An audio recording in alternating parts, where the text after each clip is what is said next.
E aí, criaturas e criaturas, você está no Espirocados Futebol Clube! A maioria dos técnicos do mundo todo são ex-jogadores de futebol, a maioria, nem todos. E como é que esses caras eram quando jogavam? Será que eles eram com a bola nos pés, eles sabiam mesmo? Eles tinham uma qualidade com a bola nos pés ou se eles eram um puta nos pernas de pau? Tem péssimos jogadores que eram ótimos técnicos. Pois é, tem alguns que realmente são melhores como técnicos que eram jogadores e outros ao contrário. E nós vamos falar sobre isso, como eram os jogadores que hoje são técnicos, que hoje chegam e falam assim, bate direito na bola, mas será que esse cara sabia bater na bola? Então hoje nós vamos mostrar pra você quem era perna de pau, quem era meia boca, quem era bonzinho e quem era craque. Aí você deve pensar, pô, você vai julgar, vocês dois vão julgar mesmo a carreira de um ex-profissional? É claro que sim. É claro que sim, a gente julga todo mundo. Então você vai ver isso logo depois da vinheta. Então solta a vinheta!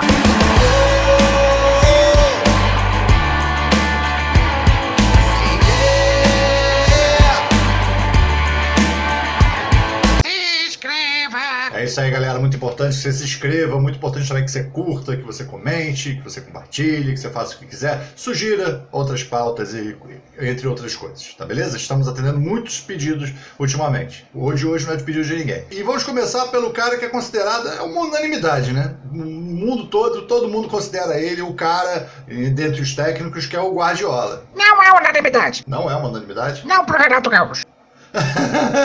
Mas o Renato Gaúcho também diz que como jogador ele era melhor que o Cristiano Ronaldo, pô. Então você pega uma geração hoje que acompanha o Cristiano Ronaldo.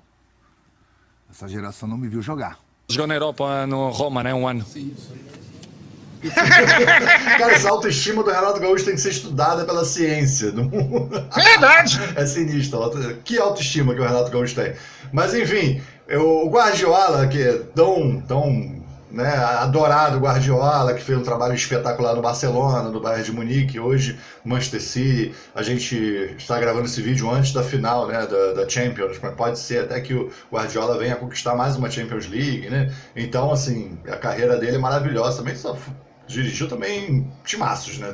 É importante dizer isso. Quero ver arrumar uma Libertadores com o Botafogo atual. Exatamente, aí quero ver se o cara é bom mesmo. Mas enfim, ele é um grande técnico. Como jogador, ele foi um volante no Barcelona a maior parte do tempo. Chegou a jogar de zagueiro algumas vezes, mais improvisado. A posição dele mesmo era primeiro volante. E ele foi titular da maior parte do tempo que ele esteve no Barcelona, chegou a ser capitão da equipe. E o torcedor São Paulino deve lembrar bem que ele disputou a final do Mundial de Clubes de 92, porque ele ganhou a Champions com o Barcelona em 92, e ele disputou o Mundial de Clubes com o São Paulo. Então ele perdeu junto com todo o Barcelona para o São Paulo por 2-1 naquele Mundial de Clubes. Então o torcedor do São Paulo deve lembrar do Guardiola nesse período.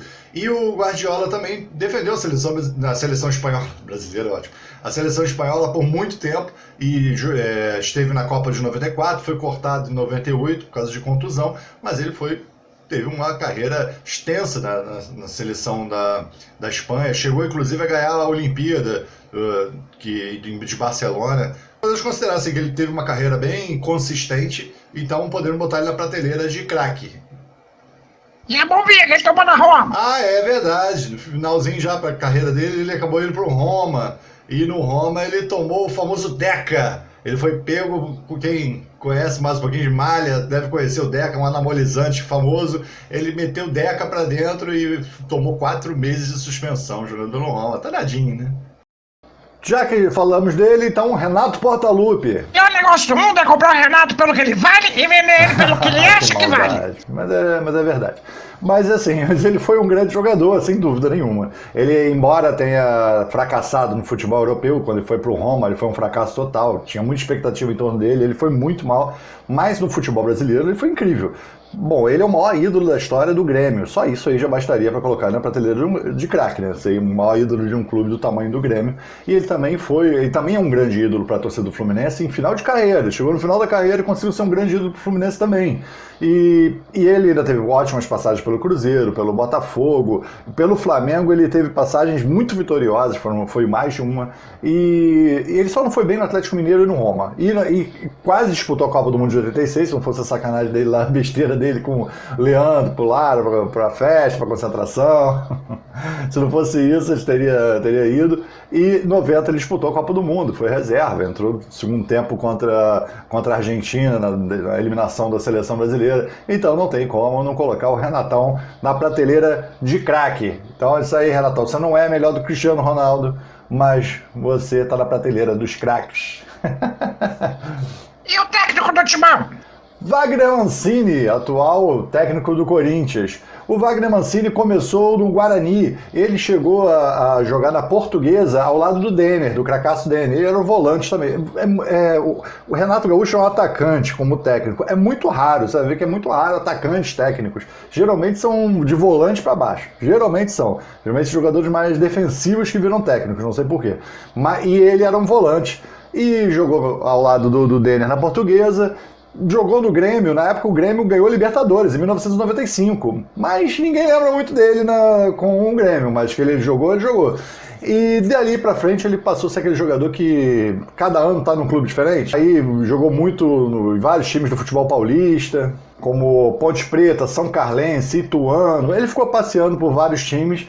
Assim, não foi uma carreira de destaque, embora tenha ganhado uma Libertadores, ele não teve uma carreira de destaque e eu acho que fica difícil até de botar ele no bom. Então, assim, só por causa dessa Libertadores aí, que ele conquistou pelo Grêmio, então vamos colocar ele como meia boca e não como perna de pau. Então, Mancini foi um jogador meia boca. E o Mister, tão amado pelos flamenguistas? O Mister, Jorge Jesus, é um caso clássico de técnico que é vencedor e que foi um jogador completamente medíocre, porque a carreira dele, ele começou num grande clube, começou no Sporting, mas só atuou 12 vezes pelo Sporting, e dali em diante foi pro Vitória de Setúbal, Belenenses, foi União Leiria, jogou muito tempo na segunda divisão e a carreira dele foi completamente inexpressiva. Então o Jorge Jesus, o Mister, como jogador, foi um baita de um perna de pau. Quero saber do Abelão.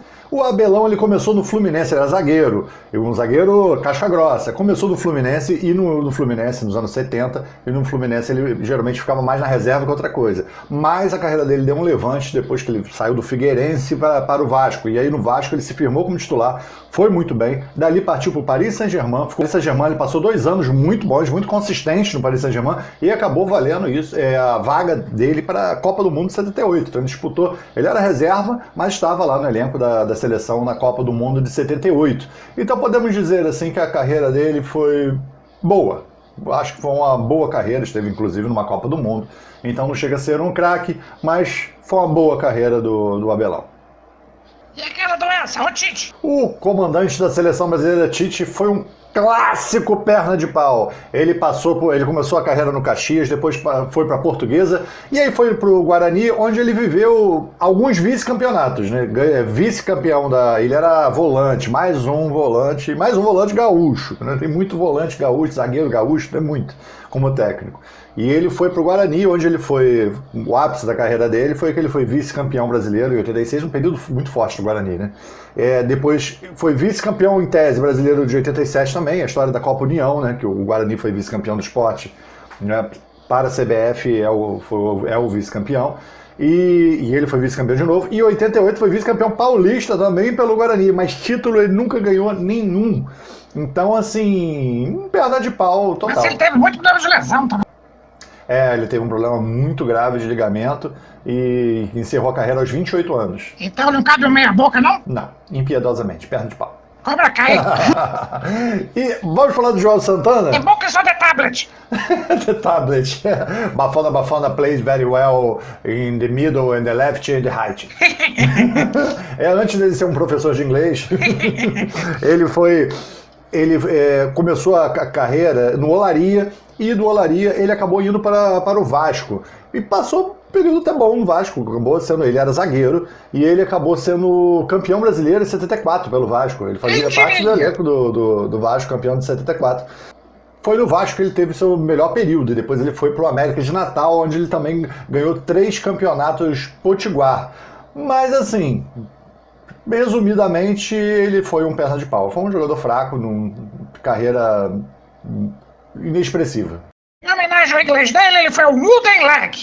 E o Lucha? O Luxemburgo foi um grande reserva do Júnior, né? Durante todo o período do Flamengo, na lateral esquerda, o Luxemburgo sempre na reserva do Júnior. Ele foi assim durante muito tempo, praticamente a carreira dele inteira. E ele acabou indo também, tendo uma passagem pelo Internacional e também pelo Botafogo. E também teve problemas de contusão que afastou e acabou a carreira dele cedo. Um jogador completamente inexpressivo, um perna de pau clássico dentre os técnicos. E o Cuca Chorão? O Cuca Chorão, ele teve uma fase, ele começou no Santa Cruz do Rio Grande do Sul, depois passou pelo Juventude, teve um bom momento de Juventude, mas ele se destacou mesmo, foi no Grêmio. No Grêmio ele foi muito bem, tanto que ele marcou, tem a passagem dele demais no Grêmio, porque ele foi autor do gol da primeira Copa do Brasil, o primeiro gol do título de uma Copa do Brasil foi marcado pelo Cuca. Foi a final de 89 entre Grêmio e o Sport de Recife, que foi 2-1 pro Grêmio, um gol do Cuca e outro do Assis, do irmão do Ronaldinho. E aí o Cuca marcou a sua passagem ali, e ele realmente era um bom jogador, tecnicamente bom, tanto que ele conseguiu até uma convocaçãozinha para uma partidinha para a seleção brasileira em 91, num amistoso contra o Paraguai, mas ele foi um jogador com qualidade técnica. Mas depois do Grêmio ele passou para outros clubes e ele não foi muito bem, foi muito apagado.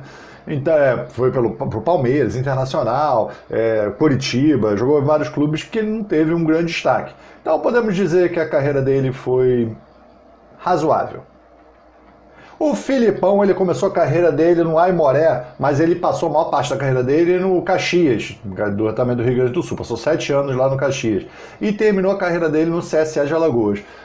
O apelido dele era Rosca. Porque ele batia muito de 3 dedos? Não é porque ele batia de 3 dedos, é porque quando ele ia chutar ele pegava na orelha da bola. A bola saía assim. Ele era zagueiro, e era um zagueiro muito tecnicamente grosso mesmo, grosso. E ele não teve uma grande carreira, uma carreira totalmente pífia, então ele, assim, é um dos maiores perna de pau dentre todos os técnicos. Se fosse eleger um, ele seria o maior perna de pau de todos. Parabéns, Filipão! E o Diniz? O Fernando Diniz, ele apareceu para o futebol jogando no Palmeiras. Ele desfalcou o Palmeiras para ser mesário. Sim, ele teve esse caso. Ele foi mesário. Ele teve que deixar de jogar uma partida porque ele tinha sido convocado para ser mesário, cara, de umas eleições. Coisa maluca. Ele também teve uma passagem no Paraná Clube, onde no Paraná ele até teve um certo destaque e acabou, graças a esse destaque, indo para o Fluminense. E passou um tempo lá.